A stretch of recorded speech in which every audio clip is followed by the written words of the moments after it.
All right, Treacle.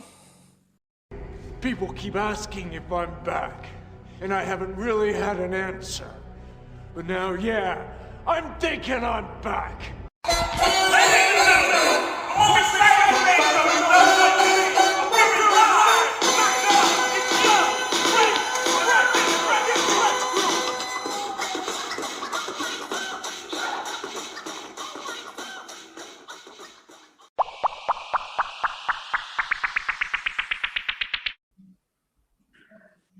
Can you see me all right? Hello and welcome to From Dial Square to Where. This is the second show we've had where we are really pleased to say we've got Graham Ricks joining us to discuss Arsenal, old and new. How are you, Graham? I'm very well, thank you. Good to be on again, guys. Thanks for the invite. Well, first and foremost as well, Graham, it's great that you're back in the land of the living as well. Last time you weren't very well, were you? No, I had my first vaccine jab, and it knocked me up a little bit, and I had to go for a test. I felt really, really, really rough. I was poorly for about 3 or 4 days. But, you know, being a tough boxer lad, I'm back in action, so yeah. Yeah. A tough cockney lad, yeah. A fake one. But we'll take it. We'll take it, definitely. And we've also got Melvin. How are you, Melvin? You're back in the land of the living as well after a bit of time off the podcasting. Yeah. I'm back. I've done a bit of training, a bit of training, turn my computer on and off, you know what it's like, so I'm back now, I'm ready. Back Are you again. match fit? Are you match fit, or do you reckon I'll have to sub you off half time? I'll give it half hour, see how we go. And Richard, great to have you back as well, Richard. It's a pleasure to be here, as always. It's going to be a good show. I'm looking forward to it, actually. One of my all-time favourite Arsenal players, so that's great. And I'm Melvin, of course, as well. So, exactly. Hang on. No one's mentioned me. I mean, what about me? Well, of course obviously you. As well. Oh, thank you. Yeah, You're one of my favourite. Bit of an afterthought there. Andrew. Exactly.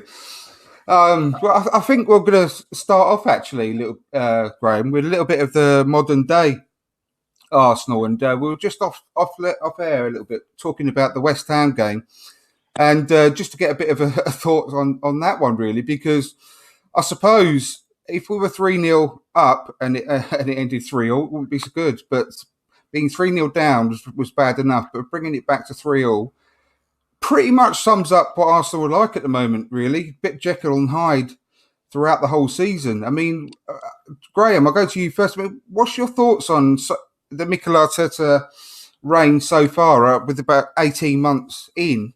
Do you think there's been significant improvement so far? Wow. I think when they're good, they're really, really good. But when they're not spot on, oh my God, anything could happen. And that would worry me. I think he's got them playing, and they know what they want, and they know what the jobs are. But they're just so inconsistent. The next game, I think it's against Liverpool, isn't it? That's going to be a massive game. There's no doubt about that. It's going to be a massive game. And the sort of game, they probably go out and win 3-0 or something. But they need that.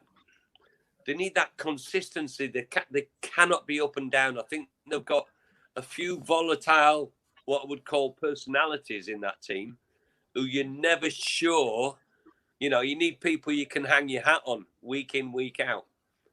Yeah. And there's one or two in there that I'm not too sure I'd hang my hat on them. No, exactly. What would you put down, just quickly before I move on to the other two, but that second goal in particular, where all the players literally would just turn their back on the free kick. I mean, you've been a coach as well, Graham. I mean, there's nothing that you can blame Arteta on that, is there, really? It's just the stupidity of the players. He must be pulling his hair out. Well, I don't suppose he can pull his hair out because it's made of plastic, but you know what I mean? It's what can you do as a coach in that situation where you can't control that, can you, when you're from the bench? It's really tough because you need characters in that team and personalities in that team that might not be the best players in the team. But I tell you what they are. They're tuned in, they're concentrating, they're cajoling others to do their jobs properly. And I'm going to give a great example of when I played. And that person would be Rice. You know, it wasn't a genius Pat by any means. But I tell you what, every time the ball went dead, every time the ball went out, there'd be him, there'd be Pat Jennings, there'd be Willie Young, there'd be Sammy Nelson, people making sure that you're tuned in. And for that to happen, I mean, that is schoolboy stuff. You know, and it's an important part of the game. It's all very well being able to play fluent football, beautiful football, show skills and fluent movement. But if you're not doing the basics, you ain't getting anywhere. That's right. With all due respect to Arsenal, probably the best team at the moment is Man City. And they're getting clean sheets. They are tuned. They're hard to beat, besides the beautiful football they play. And that's because within that team, there are people who are switched on for 95 minutes. Yeah. Switched on no matter what the score is. If they're losing 2-0, they're switched on. If they're 2-0 up with a minute to go, they're switched on, because that's how you've got to be. Things happen so quick these days in football matches. You can't switch off for a second. But I don't think that's anything you can coach, though, is it? Really? Isn't that in the player to be that like that? I mean, once you send them. Well,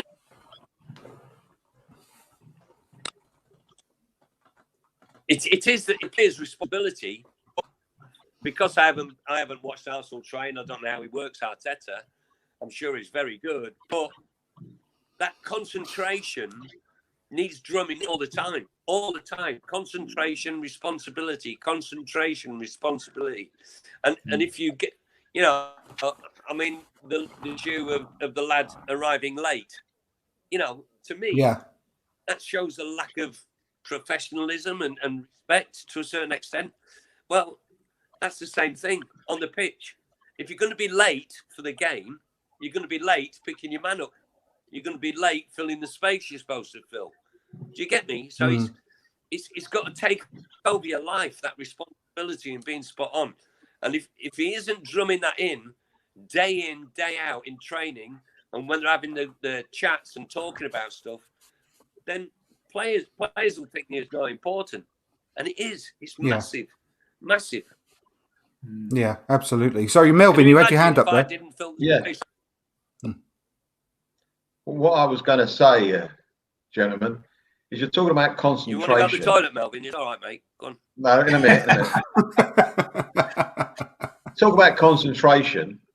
How do these people become professional footballers if they haven't got that concentration? How do they get through the different stages from schoolboy, youth, reserve, first team? Surely that would show up when they go through these stages. People just don't look how they kick a ball or where they run to. It's part of being a professional footballer. And that must be surely one of the basic things you must have. Otherwise, you won't be a professional footballer. So how do they get through the net? That's what I want to know, because there's more than one of them in this current Arsenal side. Absolutely. I totally agree. What's your thoughts on that, Richard? Well, I mean, I think you could say it's the player's responsibility if one or two of them switch, but literally 6 or 7 of them switched off. Sorry, on to Richard. Attitude.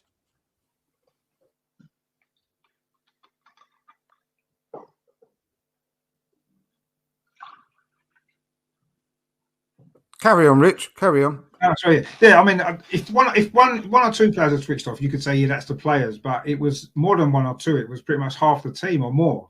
And as Graham said before, you need people on the pitch to be switched on. At least 1 or 2 players, and none of them were. You know, there's no leader out there, was there, to say, you know, come on, it's a free kick, let's be ready, or stand in front of the ball or do something. And none of them did anything. And to me, that does come back to the coach, because he's the one who's got to drill. If they don't have it naturally, then it's the coach's job to make sure that they are switched on. And clearly he's not been doing it, because that's not the first time that's happened, is it? That's not a one-off. This is happening on a regular basis. And it's been happening, unfortunately, for too long. And that's what's holding us back. And the amount of time we keep conceding goals like that, and while we continue to do that, we're never going to be able to progress and get where we want to be. I mean, Graham mentioned Manchester City. I mean, for us to be anywhere near that level, it is going to take, well, I don't think we can do it with this group of players, first of all, but it is about the players that we've got they've got to switch on. They've got to be ready for anything during the game, and they're not, clearly. And that happens all too many times. And that does, to me, that comes back to the coach on the training pitch. That should be sorted out by now. He's been there 18 months. He's had time to do it, and it's not improved. In fact, it's got worse in some ways. Yeah. Certainly in this season. Absolutely. Graham, there's some comments coming in now, and a great one from Shane saying that he thinks some players are not intelligent or streetwise enough. There's no leadership. And Jonathan, thanks for the comments, both of you. Obviously, the Man United final, we were 2-0 up, and they obviously pulled back to 2-2, and then we had that amazing end. He's asked, were you in a side that was ever in a very similar position to what we were at the weekend against West Ham? And how did you and your teammates rectify that situation? What's the difference, do you think, if you can think of one particular moment? They were never 3-0 down, were they, that team? Nah.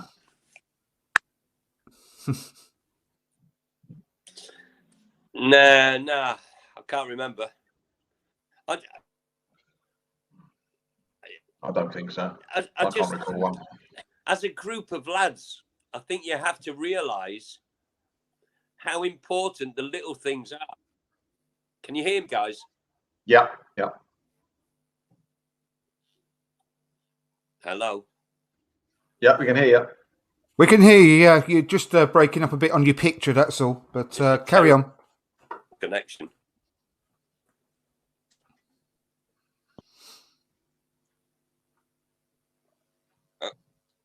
No, I look these days, Andrew. Yes, Graham, we can hear you. We can hear you. Just they need to realise how important those little things are. Being in the right space, picking up early, being organised early, and I don't think they do. I think they think the important things are looking nice on the ball or having a night to mean anything really. It's getting the job done, and I don't think. I think Arteta he's got to accept a little bit of responsibility where to make that a priority in training. It should be concentration, balls dead, what we doing, how we turned on, how we tuned in, how we, and I suppose, it's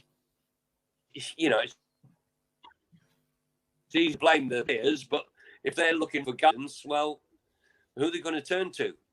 Who are they going to turn to? Who now? They're lacking real leaders.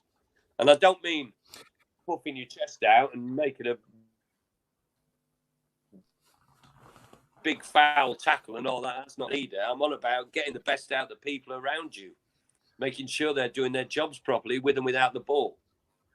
So you've got me on my soapbox now, I won't get off it. Listen, as well, Graham, all night. I'm on it. One thing I want to ask you as well, with regards to the coaching side of things, because obviously you've worked as assistant to Gianluca Vialli and Ruud Gullit at Chelsea in particular, as well as being a coach in your own right at up in Scotland as well, of course. But I mean, I know that you don't know the guy and you haven't seen him coach, like you say, at behind the scenes, but working with people like Gullit and Gianluca, where did you think the differences are? Because, I mean, they had very successful teams, obviously, in their time as well, with some very good players. And they hadn't been in the managerial job very long at all themselves as well. Do you what's your gut feeling really after 18 months with Arteta? I know I'm putting you on the spot here a little bit, but we're still at the end of the day 10th in the league, and we do see some improvements from time to time in our performances and some results that he's pulled out the bag. I mean, the FA Cup win was fantastic last season, but we're still 10th at the end of the day.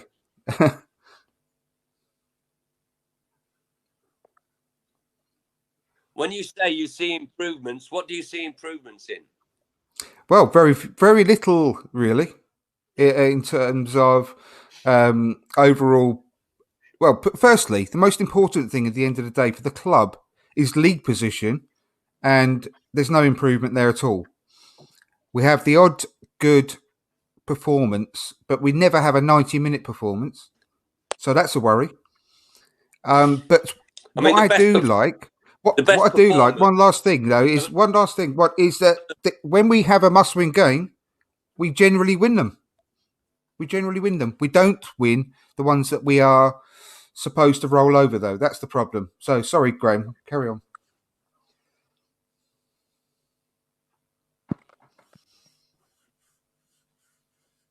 No, you're right. And they're the games where there might be ugly games. You know, with all due respect, Burnley, they're hardly going to keep you open with beautiful football, Burnley. But what they will give you is a real good go, and they play quite direct, and you've got to handle that. They're the sort of games where Arsenal struggle. When it's a football game, they're okay because they play good football. They've got decent players. But those decent players have responsibility to the ugly side of the game. And it's interesting for me that the better performers at the moment for Arsenal are the kids who've been there a while and come through the ranks and know what's involved and what their responsibilities are. Your Saka, I know Tierney was signed from Celtic, but he's a young lad who's come through and he knows what it's like. Smith Rowe is another one. They know what's involved, and they're carrying the team at the moment. Definitely agree with interesting, that. isn't it? Senior players, you do. And it's like Jonathan said in the chat, Odegaard is on loan. He's not even our player, but he's come in and made an impact from day one. I mean, that is all about attitude, surely. And he's taken a little while maybe to get up to full speed. But I'll go back to you quickly, Melvin, as well, before we go back to sort of...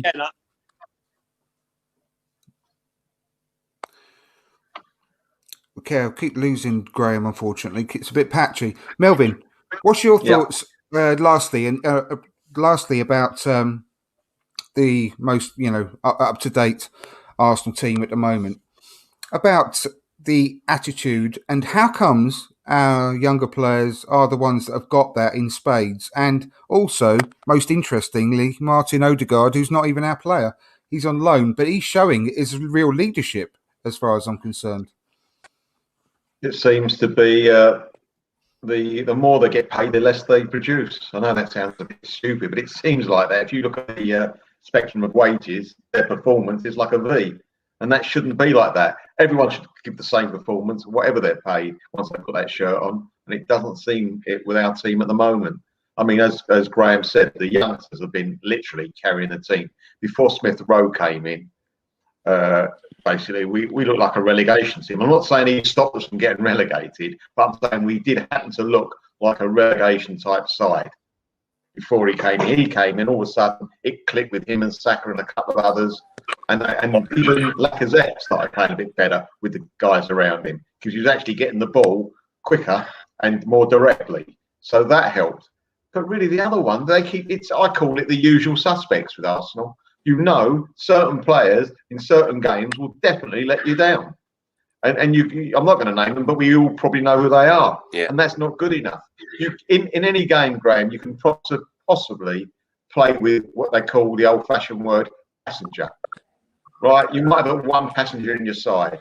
We seem to have two or three some weeks, and no matter who you've got in the other 8R or 9R, You just cannot do it against whatever the team you play.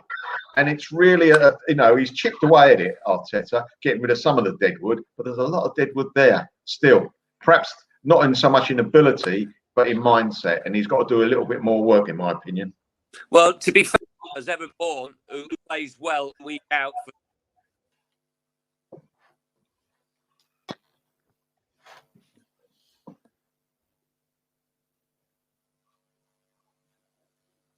I just feel that there's not many players who go through their whole career without having a pain.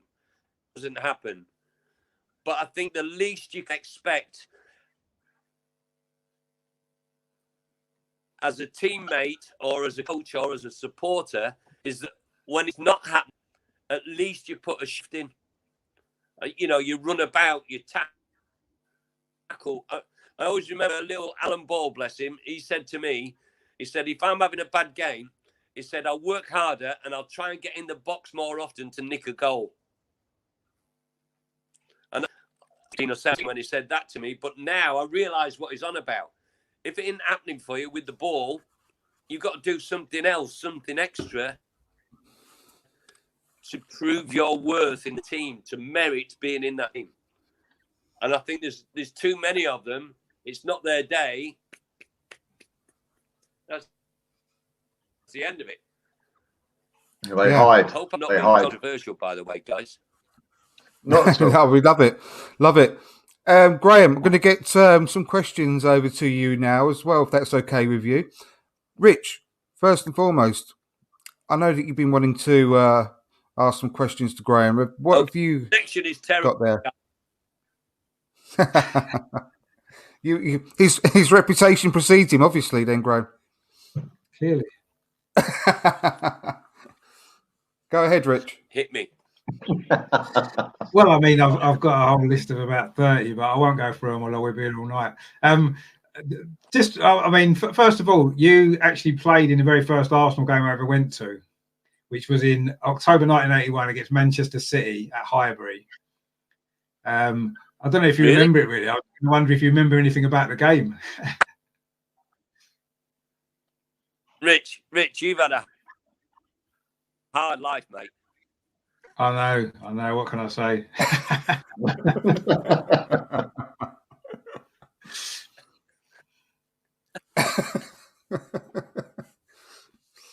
Tough paper round, mate.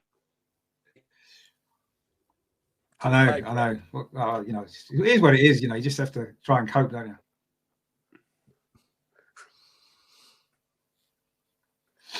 Do you remember anything about that game? Do you remember anything about it? October 1981, Manchester City. Which game was it? 1981, yeah, Manchester City at Highbury, October 1981. Yeah.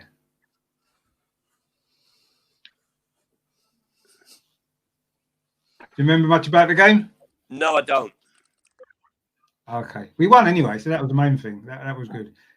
Chris White made his debut, so did Raphael Mead. So they both played, and you obviously played as well. And we did win 1-0, so that was nice. I think you set up the goal as well for Raphael Mead, from what I remember, which was nice. Right. What I wanted to ask you about more than anything was obviously you went to France, didn't you? After you left Arsenal. I mean, there was quite a lot of English players, wasn't there, playing in France at the time? What was the sort of, I know obviously now we know all about French football. What was it like then in the sort of late 80s, early 90s? What was French football like in relation to the English game?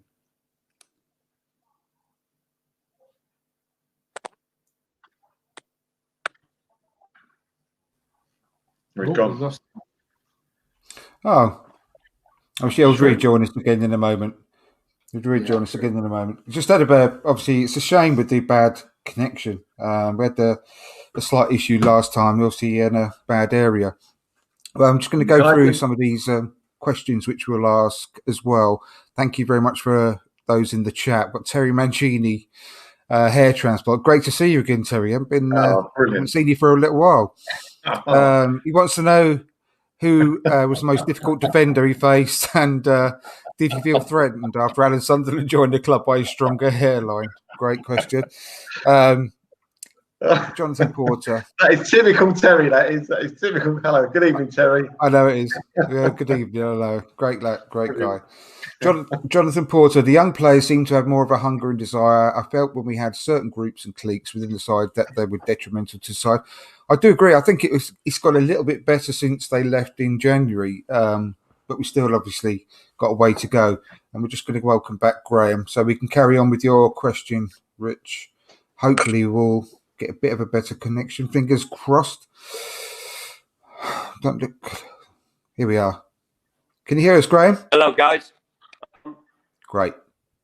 Just get back on with it, Yeah, Rich. I can now, mate. Yeah, I don't know what happened there. No problem. We're going to go back to Richard and so he can finish his question. Yeah, there was a lot of English players, wasn't there, playing in France at the time when you was there. But what was the sort of difference to the French league to the English league at that time? Was there a lot of difference? Well, it was a little bit of a step into the unknown for me, Rich, to be honest, because I've been at Arsenal all my life, really, and rightly so. George Graham said, "You're not playing often enough." I was quite often injured. So he said, "I'm giving you a free." And there was two teams in England that were interested. One was QPR, which meant I could still live in North London. And the other one was Sheffield Wednesday. And I spoke to both. And I was I didn't know what to do. Went on holiday, and out of the blue, didn't have an agent or anything. And out of the blue, this guy contacted me and said, "There's a French club would like to sign you." And I'd always played abroad, I'll be honest with you. I'd always had that little, just wondered what it would be like.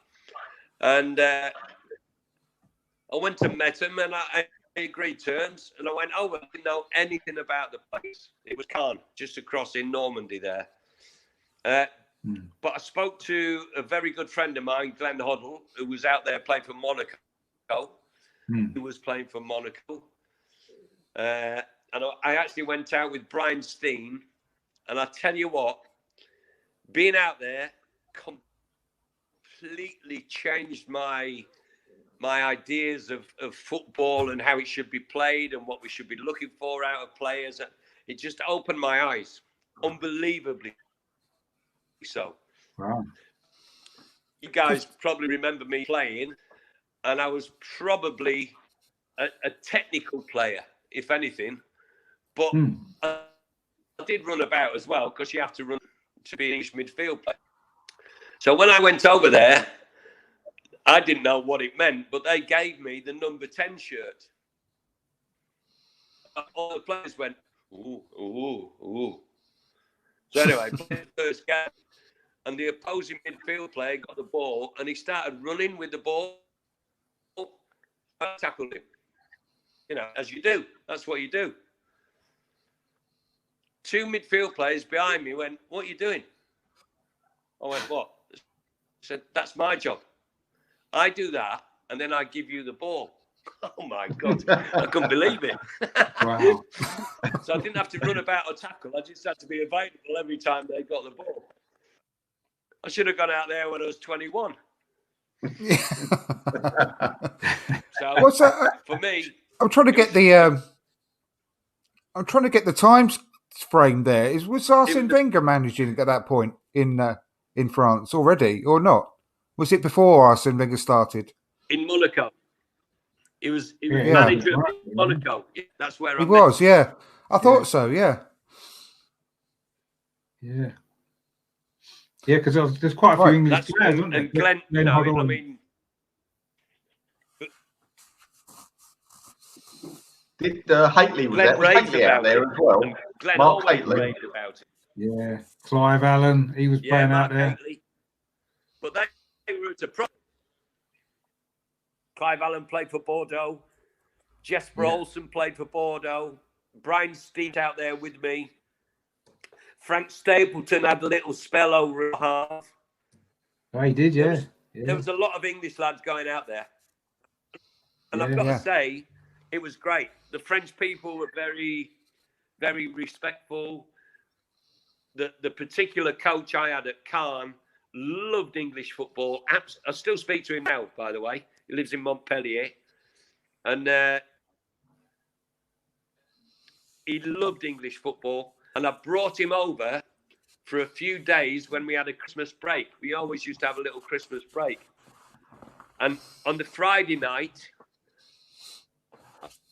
I took him to Colchester v Cambridge, just a taste. Half an hour, he turned to me and he said,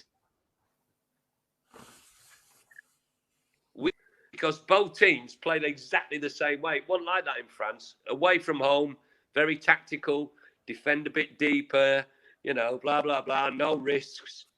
Whereas he came to watch Colchester, Cambridge, and he didn't know which the home team was. They're both just bombing it forward.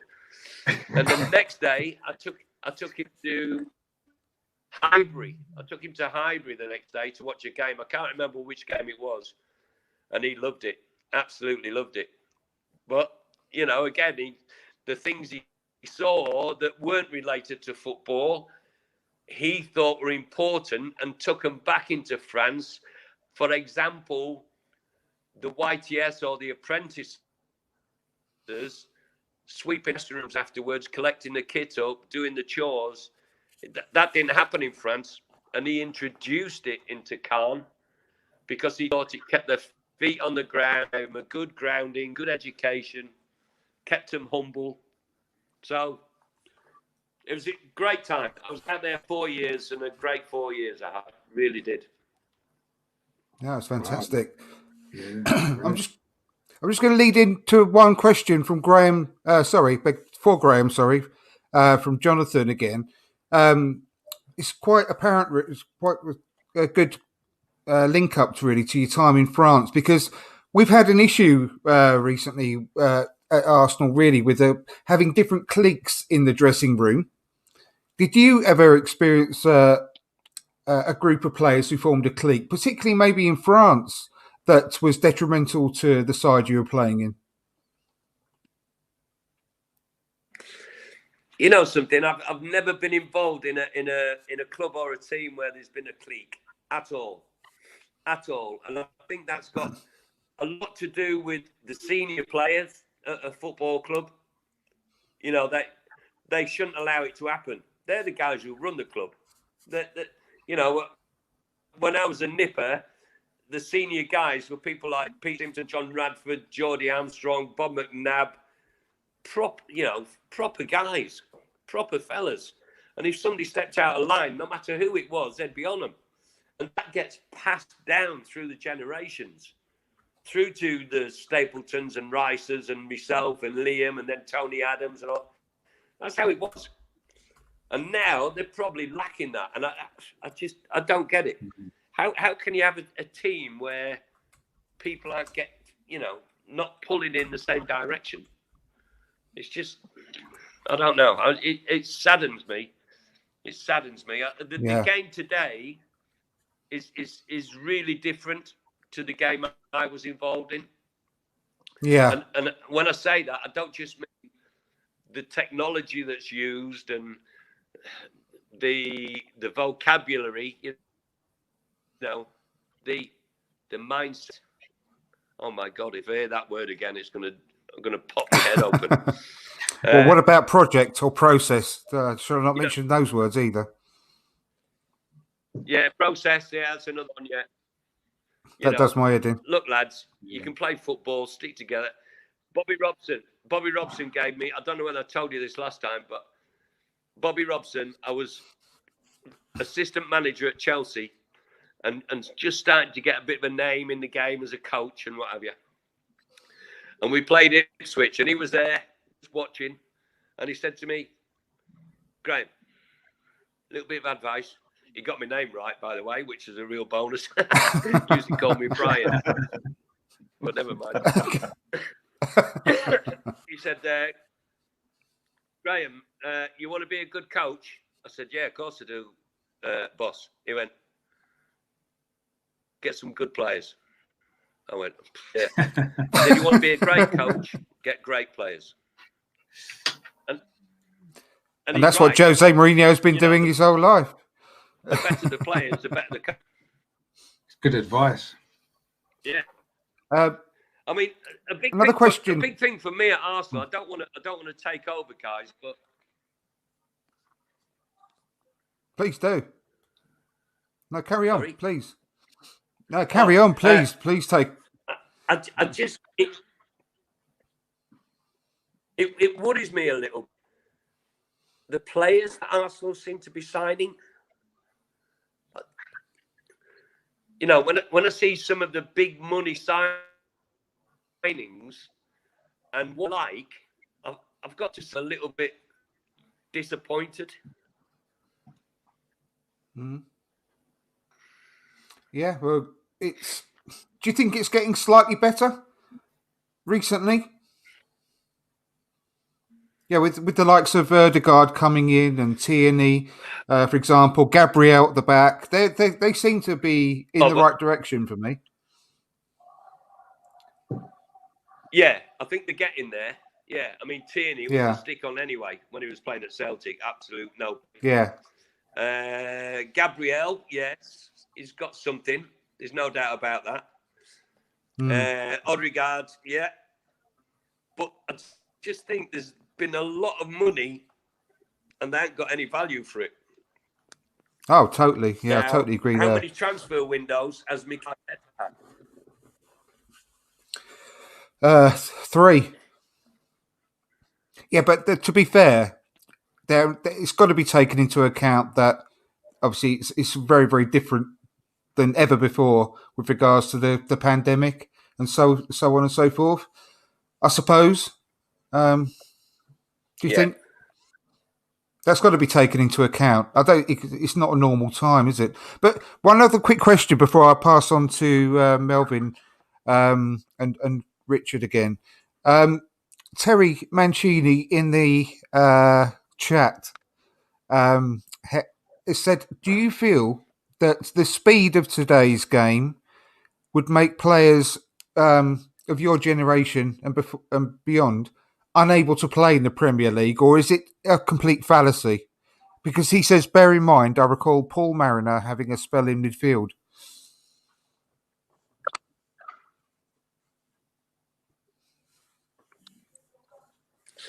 Yeah, and he actually played at the back as well, Paul, didn't he?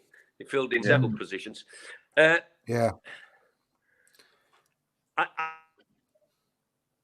I think if there's you talk about this era or before that. Yeah, let's concentrate on your era. Really, say, I don't know, maybe starting around the sort of the 80s, early 80s, maybe, just as an example. Okay. I think if we had the facilities and the knowledge that they've got now, if we'd have had that in 1980, I think we'd place. I really do. I mean, you know, yeah. Liam Brady would be quicker and stronger than he was then. There's no doubt about that. And I think so. Yeah. Stapleton might have even been a little bit quicker than he was then. And, you know, so I think the knowledge they've got now on how to make people fitter and stronger, I don't think players would have any trouble. I think the great strength of our generation, in my view, was in our head. Yeah. You know, I mean, physically, yeah. If you think we had 80 games one year, didn't we, in 1980, 78 games or something, we played something stupid. 70 games we played. And, you know, we didn't recover properly. We recovered not by having a little warm down and going on a little bike for half an hour and then having a massage and drinking loads of water. We went in the Chaseside Tavern or the King's Head. Yeah, exactly. I know. I mean, what would be my ideal though, Graham? Would be to have all today's technology, but take it back to those days, because I miss the 80s and 90s football massively. I really, really do. Those were great days, really great days. Before, and there's another question quickly, and I really do apologise, guys. I'm definitely going to pass over after this, but it's another listener question. It says, Jonathan Porter Says, I feel that the modern game with agents has meant that a team are more of a group of individuals than ever before, and the loyalty is sometimes to the agent rather than the team. And I think that's more of a statement than a question. But that really backs up what I just said about wishing we could go back to those days, really.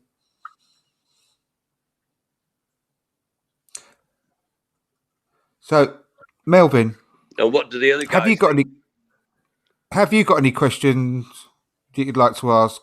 Because we've got Graham for about another 15, 20 minutes. So right, just very quickly, just a couple. One's a question, one's something else, a little story. The question is, Graham, not necessarily Arsenal, but was there any people that you actually couldn't stand or couldn't get on with, which the fans didn't know the way you got on with them on the pitch? In other words, you played very well. You seemed like you were great mates on the pitch on what you did on the pitch, but you really, the pair of you just didn't get on. Were there any? Don't have to name them, all right? But were there any players like that? No, definitely name them.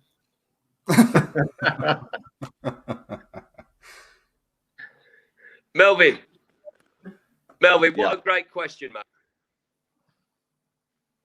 Thank you. And yeah, there was one or two.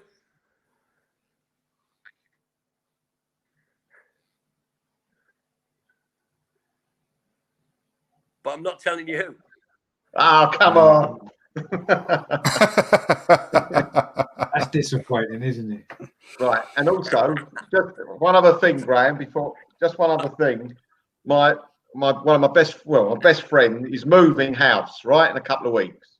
And he said, he's a West Ham supporter. He said, I found 3 Arsenal programmes. Do you want them? As I've unpacking them. Go on then, bring them over. One was from 1992, one was from 1967, all against West Ham, because he supports. I probably went with him to the Arsenal West Ham game. He sent me over another one, a third one, Arsenal Nottingham Forest. I said, what you got this for? He said, I must have gone to the game. I don't understand why I've got it. Do you want it? So he gave it to me. Anyway, I looked at it. You're in the team, 1980-81. And not only that, by coincidence, you got the winner. We won 1-0.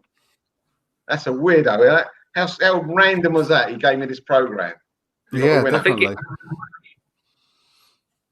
I saw who played in goal. George Wood played in goal that day. Melvin. What's that? Sorry? Go on. Yeah, and who played it for Forest? Shilton. Shilton, yeah. Yeah, Shilton was in goal. George Wood was in for the Arsenal. Didn't you score that goal straight from a corner, Graham? It was a free kick. Oh, was it a free kick? Oh, brilliant. No, it was a free kick that was out wide. And he was nicking out a bit, and I bent it in at the near post. Oh. And didn't they think it hadn't gone over the line? Is that right? Called out in the car with a bird, the North Banks. Yeah. Well, he's a bit rubbish when he'll Peter Shilton. No, mate. Started him. They had a very good team then, Forest as well. Very good. Well, they won a European Cup, didn't they? Yeah. They won a European Cup, didn't they? Fabulous. They did. Yeah. Can we have a bit of any kind of memories from the World Cup as well, Graham? World Cup in '82. If you've got any memories in particular or any stories from there, I love that World Cup. I really did. 82. Well, I mean, we had a few leading up to before we left, and one of the last games we had was Holland at Wembley, and this was really, there was about 18 of the lads knew they were going, but then there was another 3 or 4 spaces up with about 5 or 6 after those places. So I used to share with Kenny Sansom. So we get to the Wednesday morning, we train the Wednesday morning, and Ron Greenwood has picked the team, and I'm not in it. I'm not playing. I'm not starting. And obviously very disappointed. Got back to him after lunch, and I said to Ken, I ain't going, mate. I ain't going to Spain. I'll tell you, I can just smell it. He said, Rico, don't be daft. You never know, mate. You never know what's around the corner. I said, well, he picked Alan Devonshire to play in this game. So Ken says, you never know. So anyway, we have a little kip, and then we get up, and have our tea and toast, go to Wembley, getting ready. I'm really angry because, you know, I wanted to go, obviously. Anyway, first half, Alan Devonshire, who I really like, is a great lad, by the way. I speak to him. If I saw him now, I'd give him a big hug. I really like. He's a great fella and a good footballer. He had an absolute nightmare. A nightmare. Let the ball go under his foot. Crossed it behind the goals. Everything he did was stinking. So half-time whistle goes. We're back. Fred Street, the physio, says, Rico, Gaffer says, get warmed up, you're going on. I said, okay. So I stayed out on the pitch, you know, it's not bad. A little kick about with him somewhere. A little warm-up and that. And I went in and he said, Graham, you're going on, play wide left. Alan's coming off. And all the lads came up and wished me luck. And as I walked out of the dressing room, Alan Devonshire was the last man. And he said, Rixie, good luck, mate. I hope it works out for you, which was really, really big of him. Anyway, I went out and I played really well for 45 minutes. We were 2-0. I had a hand in both goals. And as I walked off the pitch, Ron Greenwood walked his arm at me and said, you know, you've just done son. I went, no, boss, no, I did. He went, you just booked your ticket for Spain. So I was actually the first one who went to Spain. That's mad. Absolutely brilliant, that is. And Tony Woodcock, see? Yeah. And another great player. I played all the games. I mean, I went out there by the skin of my teeth, and I remember the first game particularly, it was against France in Bilbao, and there must have been 15, 20,000 England supporters in the stadium. Unbelievable atmosphere.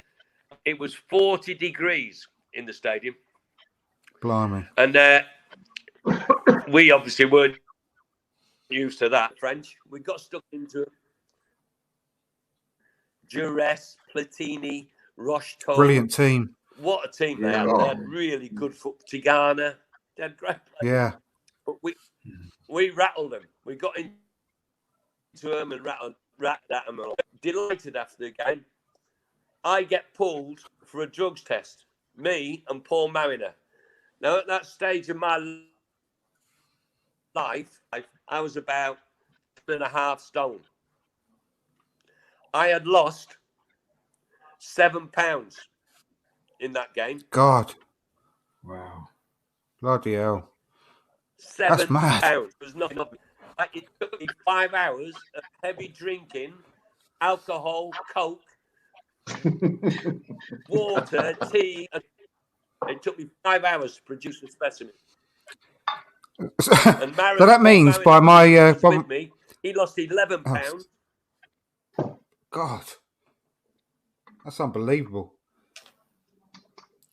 So that's that. I mean, that by my quick calculations, that means I need to play 2.5 games in 40-degree heat, and I'll be at my ideal weight. So that's not too bad.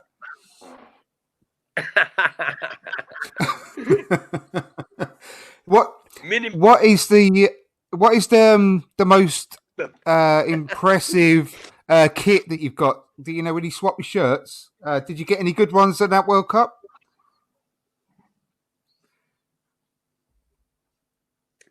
You know something? It's not like it is today. I think the players of today on Sky or wherever, and they've got shirts from every Tom, Dick, and Harry. You know what I mean? We didn't do that. You only swap your shirt if it was a special occasion, and even then you were and out about it. You know what I mean? The kit man would give you a bollocking if you kept swapping your shirt every week. You weren't having that. I got Manny Kaltz from Germany, but a really good memory for me was, you mentioned France earlier.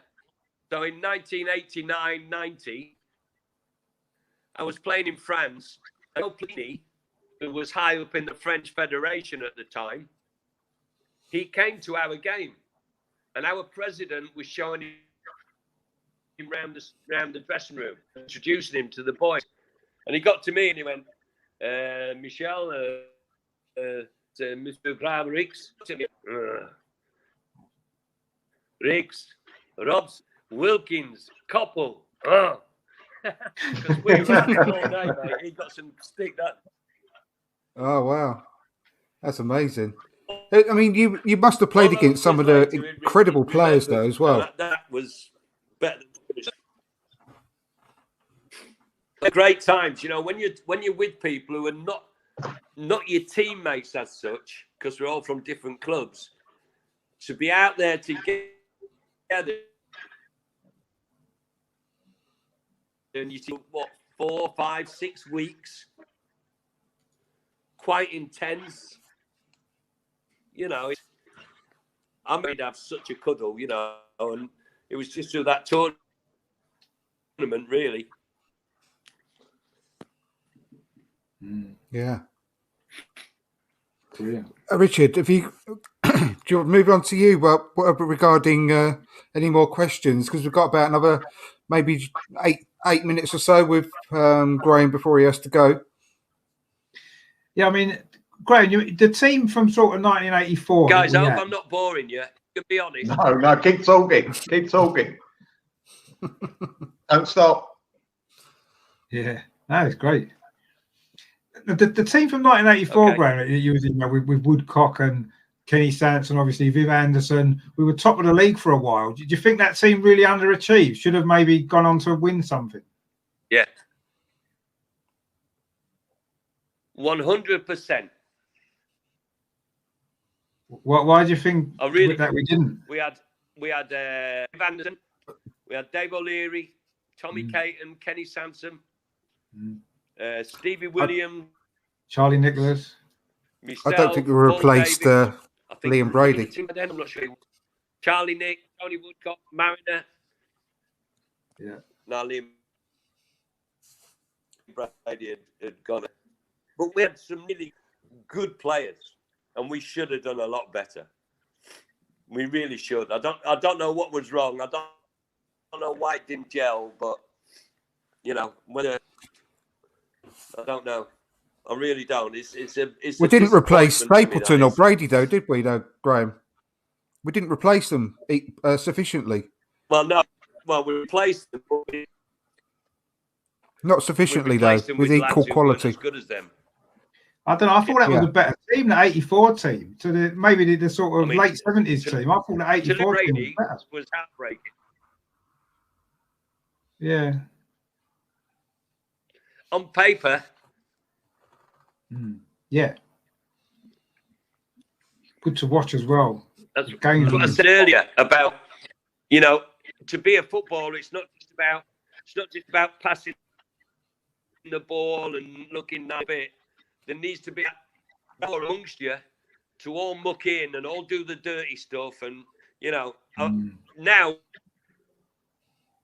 when I'm coaching, if it's young lads, I said, let me tell you, your weaknesses can be a strength. So if you can drop your shoulder and beat a man and whip a cross in, great. But I tell you what, I could do that when I played. But I tell you what, I got the biggest clap for was chasing back and tackling. The crowd used to really clap that because they didn't expect it. I said, that's what you need. You need to be able to all pull together in the same direction and cover for each other and back each other up. And if you haven't got that, and obviously we're missing that for whatever reason in '84, I don't know why. I've got an idea myself. I think the late '70s, a lot had come through the ranks together. So that affinity. I think that '84 team, most of them had been bought. There weren't many who'd come through the ranks. And I think that has got a lot to answer for. I think with Arsenal's academy and the pull they've got all over the world to get players in, that team shouldn't need by anybody. That team should be full of kids. And okay, it might be a little bit tricky for a couple of years, but if you really stick at it, There's talented boys I've seen with Smith Rowe. They're really big talents. There's got to be others in there as well, and throw them in. Let them have. Let's see what they're like. You know, the days of O'Leary, Devine, Rice, Nelson, Brady, Ricks, Stapleton. You know, we all came through the ranks. We all knew what it was to pull on an Arsenal shirt, and how bloody hard we worked to get there and do it. We weren't going to give it up easy. You know, it's all right getting down for 70 million, and so what? You know. Sorry, I'm on myself. Sorry. Just ask a quick question. The 89 team, they all came through the ranks as well, didn't they? The 89 team, pretty much, most of them. Yeah. Just a couple of quick questions from AFC Joe Carey, who's been kind enough to put them in. Any ex-teammates that you keep in touch with, Graham, he asks, and also who inspired you to play football in the first place?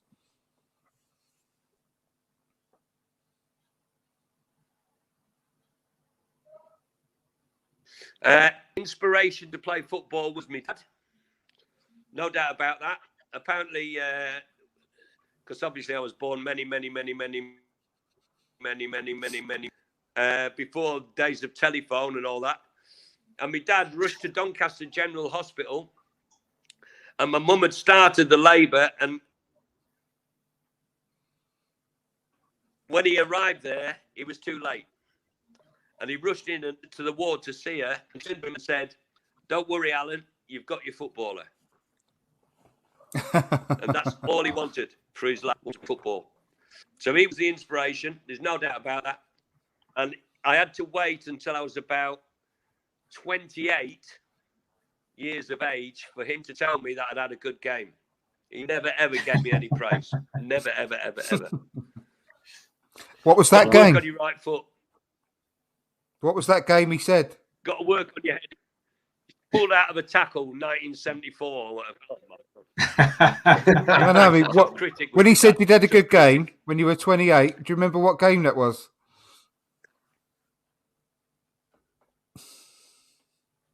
I think it was a five-a-side on the beach.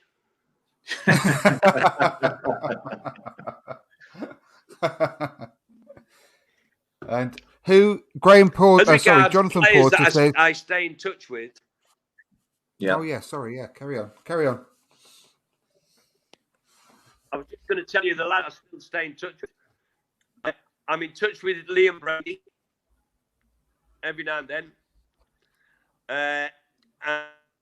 And only last week, I sent out a little WhatsApp to Alan Sunderland, Frank Stapleton, Sammy Nelson, Pat Rice, just to make sure they're all okay. And they're back straight away. Yeah, how are you, Rico? Yeah, blah, blah, blah.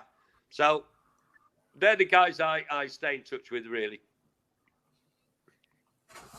Not a bad lineup there, really, to be perfectly honest, is it, really? Be a good vets team, wouldn't it? Yeah, it'd be fantastic. Right, and who do you think is the best player of all time? From Jonathan Porter. Who do you think is the best player of all time? What's that, Arsenal or generally? No, in general, I think, because he said that his is Maradona. It's Graham Ricks, surely. Yeah. You're funny, you are. Take that wine away from him. For me, it is Maradona, and I'm not being disrespectful to Messi or Ronaldo or Platini, but Maradona got kicked from pillar to post, week in, week out. Every game he played, he was hammered. And they didn't get yellow cards like they do now. They got away with it. You know, if you remember Gentile from Italy, he just kicked him for 88 minutes, a yellow card. It's a joke. And for him to still perform how he did, oh, wow, you know, unbelievable. The pitches as well, Graham. The pitches. But what a player. What a player. Yeah, agreed. Can I ask you one? Have you got time for a couple more questions, Graham? You've got another minute. It's 9 o'clock and there's something on the telly I'm watching. No problem. The owner at Hearts. Go on, mate. Did he really try and affect the actual lineup of the team? Wait a minute. Wait a minute. But the answer is going to be that long. Scott, can you say that again? You broke up.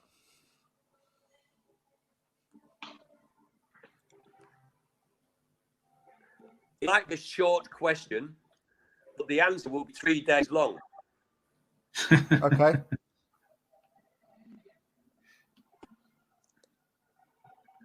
You have to save that one for next time.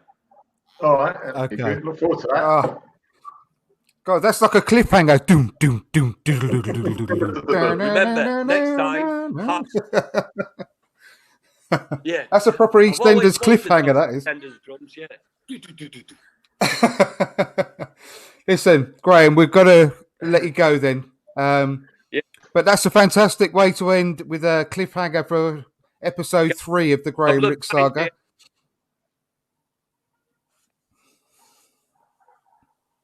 Yeah. Oh my God. Put myself under pressure now. Fellas, it's been a pleasure chatting to you. As always, good as gold. Absolute pleasure. And thank you so much. We got through as many questions as we could in the chat. Thank you very much for that. But yeah, Graham, all the best to you and your family. Stay safe, stay healthy, and hopefully see you again soon. Yeah, see you again soon, Graham. All the best, mate. All the best. Okay, mate. Cheers, guys. Cheers, Graham. Stay safe. See ya. Thank you. And wow, what a great guy again. And thank you to him for coming on. He's always great value on this show. And thank you to everyone, obviously, for all your questions. I got through as many as I could for the show, for the minimal amount of time that we had Graham for. And for you two as well, Melvin and Rich. I hope you enjoyed that and got as many questions asked as possible. Are you still there, Graham?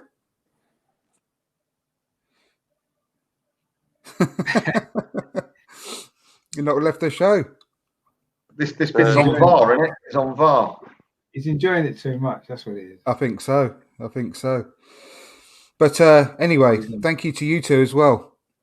Thanks for inviting us on, Andrew. Thanks for inviting us to meet him. Thank you again. Yeah, definitely. It was great. Yeah. Not at all. And I just really appreciate the fact that you came on, and really good to have you back, Melvin. Thank you. Fighting fit for moving forward. Yeah, exactly. So please, everyone, give us a like before you leave tonight. Give us a subscribe if you haven't done so already. And just let you into a little secret. Graham is still in the backstage area, obviously trying to. I don't know whether he knows whether he's still connected to the studio or not, but that's quite funny. I'm just laughing internally as I speak.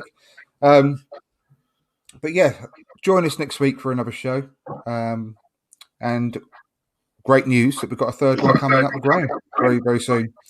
So, Melvin, we'll see you soon. Thank you. Yep. Take care. Thank you. I'm on that. I'm on Richard's channel tomorrow night. Looking forward to that. Great stuff. Jerome's on as well, isn't he? Is Jerome still coming? Jerome's coming on. Yep, Jerome's coming on. So that'd be good. He's watching this now, I'm told. So that's good. So I'm looking forward to that. Fantastic. Yeah, and I'll look forward to that again. I've missed this, boys. I've really missed this. So thanks again, and I'll see you tomorrow night. We've missed you as well. Melvin. Rest assured of that. And Graham. Graham. Richard, where can people find you? I used to want to be Graham Rix when I was a kid, I was left-footed, played on the wing. I pretended I was Graham Rix all the time. So the confusion I can understand completely. But anyway. I bet you played exactly like him as well, sure.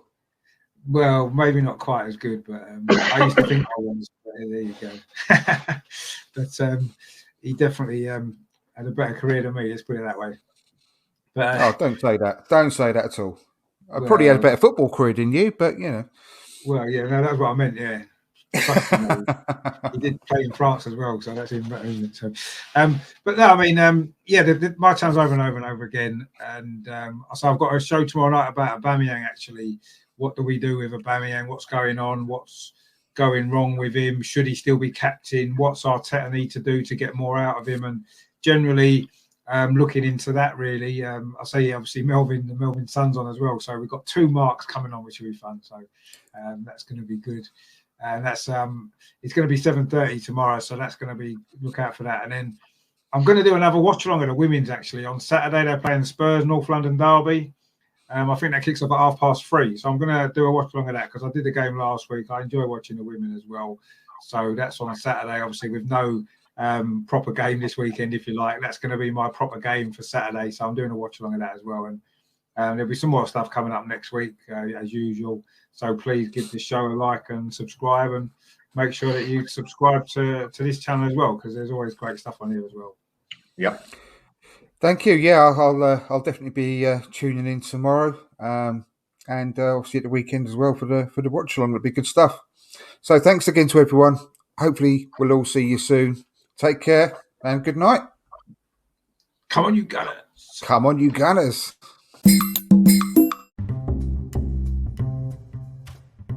Thank you for listening to From Dial Square to Where. Please help us grow by giving us a 5-star review on Apple Podcasts and following the show on your preferred podcast platform. Please also visit our Facebook page, our Twitch channel, and of course our YouTube channel. And whilst you are there, please subscribe and hit the notification button so you don't miss any upcoming shows. Please also press the like button on the video so we can get recommended by YouTube to other Arsenal fans all around the world. See you soon. Can anyone catch them, do you think? Yes, of course.